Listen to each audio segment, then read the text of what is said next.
Ferrari's shocking decision has just turned heads across the Formula One paddock. Nobody is more stunned than Lewis Hamilton. After a chaotic and deeply frustrating Miami Grand Prix weekend, the seven-time world champion thought things couldn't get worse. But what happened behind closed doors after the checkered flag left him visibly shaken and could mark a turning point in the already fragile relationship between Hamilton and his new team. It wasn't just a slow car.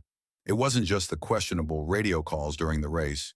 What has truly blindsided Hamilton is the direction Ferrari has chosen to take in response to their ongoing problems, and more specifically, the decision not to pursue immediate, aggressive upgrades to fix them. For a driver used to fighting at the front, this conservative approach has sent shockwaves through his camp. Because while he's doing everything he can inside the car, Ferrari seems to be playing it safe at the worst possible moment. Sources close to the team have confirmed that Hamilton personally called for a meeting with Fred Vasseur before the Miami Grand Prix, hoping to align on strategy and push for clarity about the future of the SF25. But instead of a breakthrough, he got a warning. Ferrari will not rush into changes. They'll wait, reassess, and avoid the same mistake they made in 2024 when an upgrade backfired and derailed the entire summer campaign. And for Hamilton, a driver who came to Maranello to win, that wait-and-see philosophy might be the most shocking decision of all. Before we reveal what really happened in that meeting, what Hamilton said afterwards, and how this cautious call from Ferrari could have major consequences for the rest of the 2025 season, make sure you like this video, subscribe to the channel, and stay with us until the very end. Because this is no longer just about performance.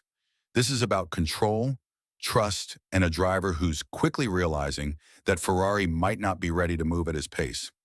Ferrari's struggles this season have been well documented. Despite a podium in the Miami Sprint, the Grand Prix itself exposed the car's flaws in brutal fashion. Both Ferraris finished more than 50 seconds behind the leaders. Hamilton qualified only 12th, while barely managing 8th, both falling behind midfield competitors like Williams.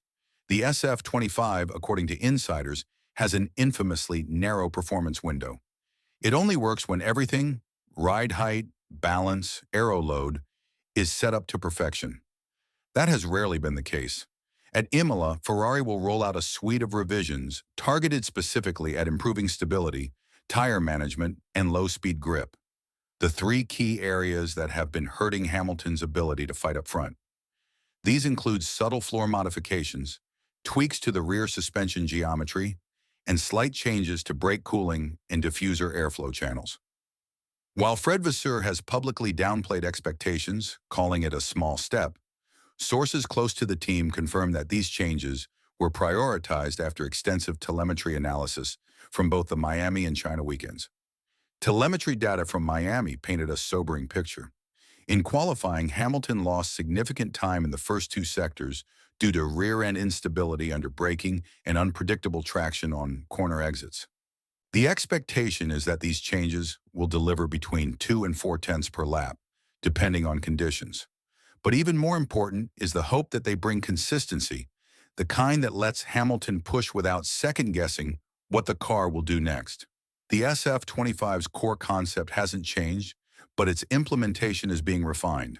The team has also begun exploring new setup baselines for circuits like Imola, Monaco, and Barcelona, aimed at preserving rear tire life without sacrificing rotation, and Hamilton has been heavily involved in those discussions, pushing for tools that let him better manage mid-corner balance and late braking scenarios.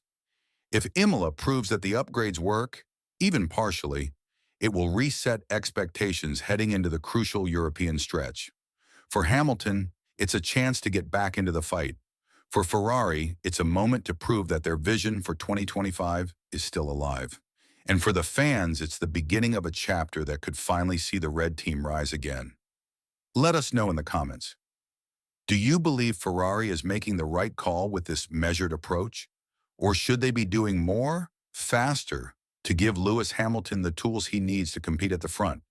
Because while some inside Maranello believe patience is the safest path, others fear that delay could cost them everything: momentum, morale, and even their star driver's confidence. Hamilton isn't just a passenger in this story. He's the most successful qualifier in the sport's history. A man who's built his legacy on extracting performance where none seems to exist.